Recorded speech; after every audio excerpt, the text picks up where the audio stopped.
स्थानिक निवडणुकांसाठी रणनीती ठरवली आहे। महाविकास आघाडीच्या स्थानिक पातळीवरील बड्या नेत्यांना भाजपमध्ये येण्याचं खुलं आमंत्रण असल्याची देखील माहिती मिळते।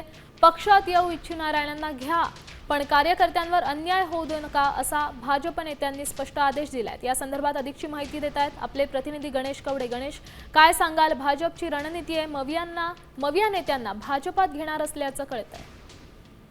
नक्कीच गेल्या काही दिवसांपासून भाजपमध्ये इन्कमिंग जोरात सुरू आहे। मात्र त्या ठिकाणी असणाऱ्या पदाधिकारी यांच्यावर कुठल्याही प्रकारचा अन्याय होणार नाही अशा पद्धतीच्याच आणि ज्यांची ताकद असेल अशा नेत्यांना आहे ते भाजपमध्ये दार उघड आहे अशाच पद्धतीचा एक आदेश आहे तो देण्यात आलेला असं पाहायला मिळतंय। कारण की ज्या पद्धतीने खरं तर विधानसभेला आहे घवघवीत यश मिळालेलं आहे, त्याच पद्धतीने आता जी मिनी विधानसभा समजली जाते त्या म्हणजे स्थानिक स्वराज्य संस्थेच्या निवडणुका, यामध्ये देखील एक भाजपने मूठ बांधली असंच बघितलं जात आहे। कारण की स्थानिक पातळीवर त्याचे निर्णय आहेत ते घेण्यासाठी देखील आहे ते सांगण्यात आलेले आहे। त्यामुळे मोठ्या प्रमाणामध्ये भाजपमध्ये आणखी येत्या काळामध्ये इन्कमिंग वाढण्याची शक्यता वर्तवली जाते।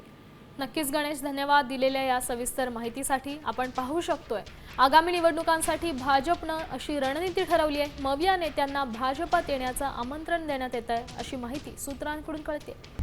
आता isakal.com आहे देशातील नंबर 1 ची मराठी न्यूज वेबसाईट। प्रत्येक अपडेटसाठी isakal.com ला नक्की भेट द्या।